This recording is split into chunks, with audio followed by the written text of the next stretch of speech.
Thank you for joining Wars of the Roses, and this is Library Notes by A.J. Howie, Fragments of a Faith Forgotten, an article taken from PRS Journal, Volume 19, Number 1, Summer 1959. Library Notes by A.J. Howie, Fragments of a Faith Forgotten. Authors word the titles of their books to arouse curiosity regarding the contents. Many times we have been more intrigued by a title than the text. On other occasions we have been misled entirely by a title. Then there have been titles that have appealed to the imagination, but not to the point of decision to read. For years, the title, Fragments of a Faith Forgotten, has continued to suggest interest. There have been several sporadic beginnings to read the book, and 2 or 3 checks for direct references, but never that plunging into a total absorption of the author's purpose. And what a pity! It was only when we started checking the historical background of the times related to the so-called Dead Sea Scrolls and the fragments of manuscripts containing the Logia of Jesus that we found that more than half a century earlier, PRS Mead had published a terrific amount of research, translation and collation in the field of early Christian literature. For several centuries, scholars have been probing the secrets of the mystical communities that abounded in the early years of the Christian era, without the fanfare that accompanied the publishing and publicizing of the Dead Sea Scrolls. Mead was an active member and sometime officer of the Theosophical Society.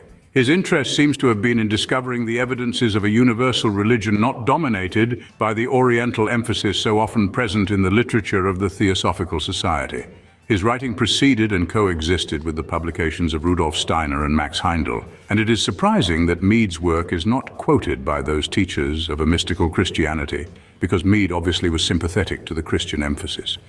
There seem to be few published personal details concerning him. There is a picture of him in Olcott's old diary leaves, which shows him to have been a normal and personable individual. I've been unable to find out what his initials stand for, not even his first name, nor where he received his Bachelor of Arts degree. He is described also as MRAS, which abbreviation is not listed in Webster's International Dictionary.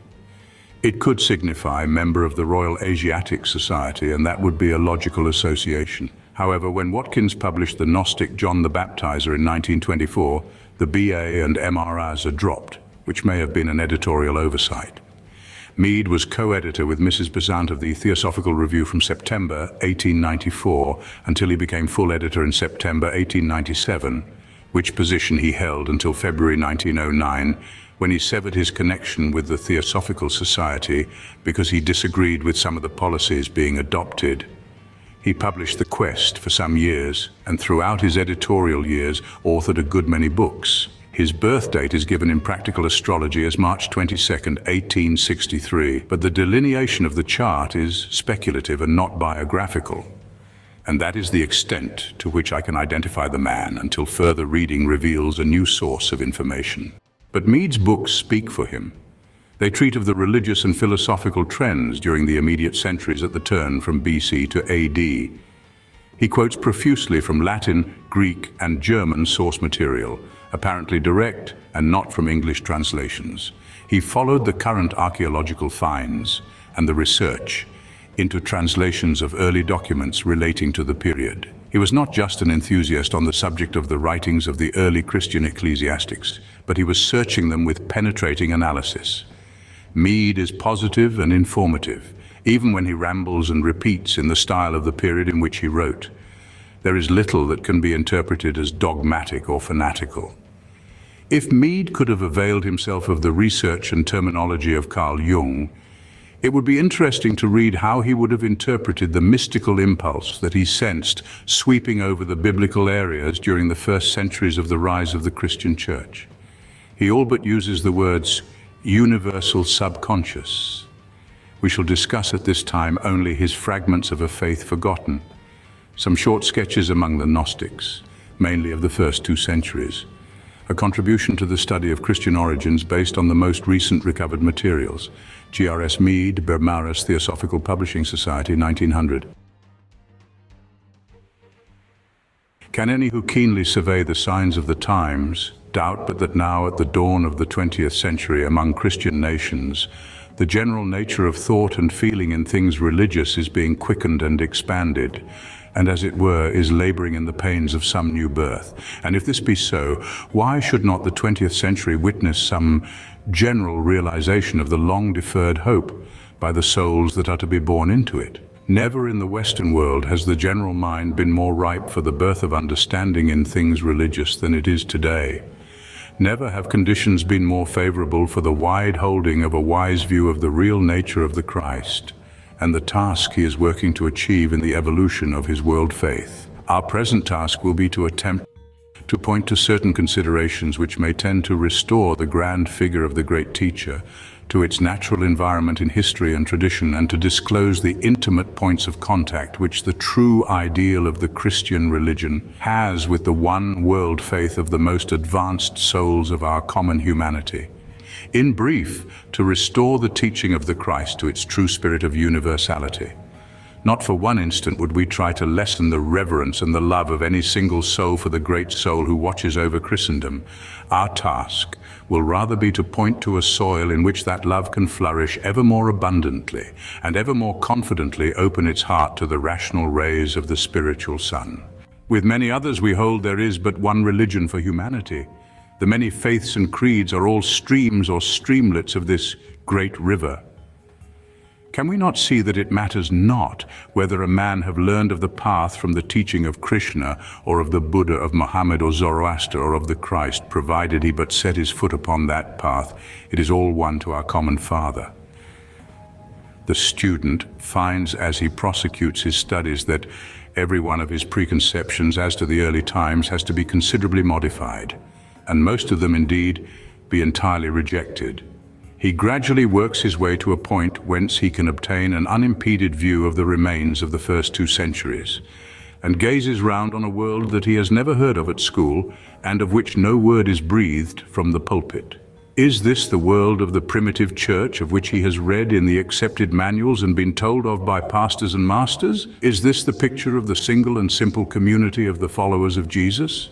This the one doctrine which he has been led to believe has been handed down in unbroken succession and in one form since the beginning? He gazes round on a religious world of immense activity, a vast upheaval of thought and a strenuousness of religious endeavor to which the history of the Western world gives no parallel. Thousands of schools and communities on every hand, striving and contending, a vast freedom of thought, a mighty effort to live the religious life. Here he finds innumerable points of contact with other religions. He moves in an atmosphere of freedom of which he has previously had no experience in Christian tradition. Who are all these people? Not fishermen and slaves and the poor and destitute, though those are striving too. But these are men of learning and ascetic life, saints and sages as much as many others to whom the name has been given with far less reason. They are all heretics, say later church writers, very pestilent folk and enemies of the true faith which we have now established by our decrees and counsels. The scientific intellect is bound to question a blind faith. It requires a rational approach to the mysteries of the unseen. The scientist criticizes, but criticism is not an end in itself, but a means towards a new definition of the eternal problems of religion. The solution of the questions of the soul depends on a still higher faculty that will pass beyond the science of things seen to the gnosis of things unseen. What is the nature of this higher faculty which transcends the reason? And why are the records of its activity marred with imperfection and absurdities which the reason can so clearly detect? This, the scientist as scientist, the scholar as scholar, can never fully explain. Equally so, the mystic as mystic cannot throw full light on the problem. What is required is the nature born of the union of the two, a nature so hard to find that it may almost be said to be non-existent. The mystic will not submit himself to the discipline and training of science. The scholar refuses to attach any validity to the methods of the mystic. And yet without the union of the two, the child of understanding cannot be born. We have had 300 years, 1900 or so, of cataloguing and criticism, analysis and skepticism, of most brilliant physical research in all departments. The pious have feared for the overthrow of religion, and positivists have longed for the downfall of superstition. What has it all meant? For what good purpose is this sifting? How does the strife exemplify the wise providence of God? Perhaps it may not be so difficult as it appears at first sight to point to the direction in which the answers to these questions may be to some extent anticipated. That similar phenomena recur in the natural world is the unvarying experience of mankind, that time is the ever-moving image of eternity, and that the wheel of Genesis is ever turning is testified to by the wiser minds of humanity. Whither then should we look in the history of human affairs for similar phenomena to the happenings of the last 300 years? Whither else more certainly than to the history of the times which witnessed the birth of the religion of the Christ? The many striking parallels between the social and religious aspects of the civilization of that critical epoch and of our own times have already been sketched by a few writers, but no general notice has been taken of their endeavors. Least of all has any practical lesson been learned from the review of this experience of the past. For the experience of human is our own experience if we have but wit enough to understand. Mead could have added little to the foregoing analysis had he written 58 years later. There have been spectacular scientific expansions of knowledge, but also there have been additional archaeological finds in the Near East that support his theories. And there now is an increasing interest and curiosity to know more about these authentic manuscripts identified with biblical times and the early centuries of the Christian era. Strangely enough, the so-called Dead Sea Scrolls are not unique, but the publicity given to them has made them a subject of lively interest. We recently discussed 2 fragments found a century ago of Logia, or Sayings of Jesus. In the December 1952 issue of the Biblical Archaeologist, there's an article, The Gnostic Library of Chenoboskion by V.R. Gold, describing the discovery in 1946 of an entire library of Gnostic manuscripts.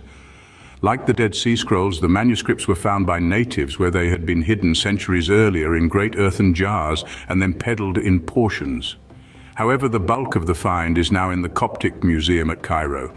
The Egyptian government has forbidden exportation of the manuscripts and has committed them to the hands of a committee for study.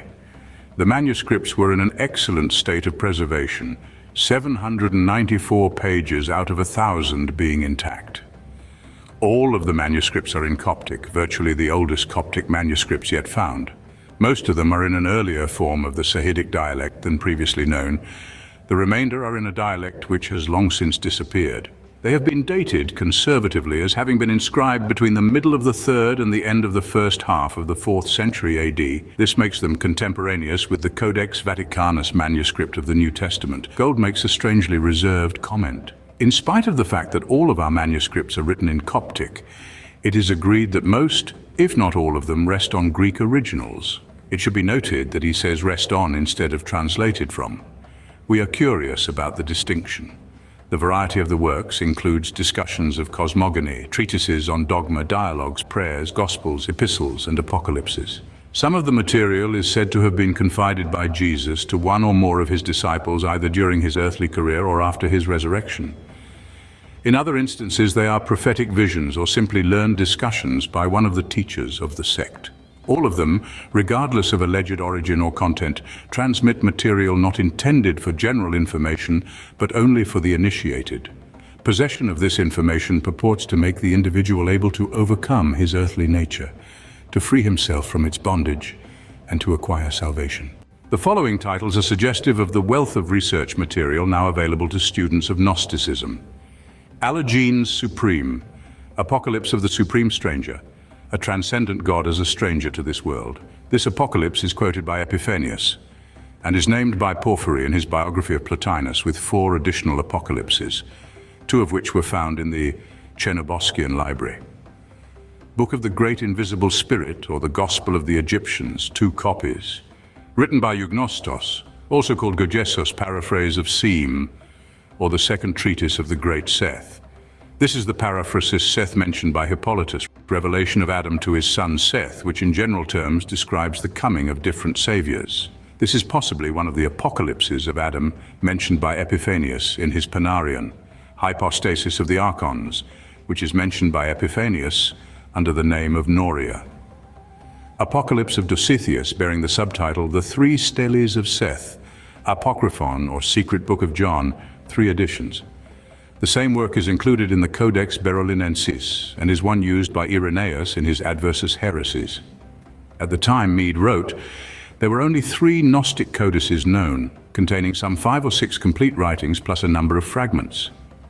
The Chernobogskian find added 13 codices containing at least 44 different writings. Mead gives a comprehensive bibliography of the patristic references to the works that were then considered lost. Now many of the works can be checked against very early manuscripts undiluted by churchly editing. In fact, in many cases, probably the early church fathers knew only of the books and teachings by tradition because the manuscripts were secret and carefully guarded from the profane. As Mr. Gold puts it, we are therefore in an infinitely better position to determine the relation of Christian Gnosticism to Jewish and pagan Gnosticism and to the New Testament and early church, as well as its background in Greek and Oriental philosophy and mythology. For anyone with more than a passing interest in the fascinating subject of Gnosticism, there is a rich and rewarding group of books by PRS Mead in our library. The library catalogue also will refer the researcher to the various articles by Mr. Hall and the chapter in his encyclopedic outline.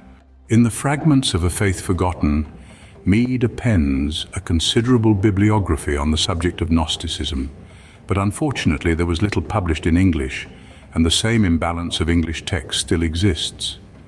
The German scholars and theologians have done more than any other group, and Mead draws much of his material from their authority. As can be judged from the introductory quotations cited, Mead has taken a carefully balanced approach to his subject, supported by a grasp of the extant literature. He gives a vivid picture of the religious and philosophical transitions and upheaval that accompanied the political changes as Persian, Grecian, and Roman conquerors succeeded each other in the area.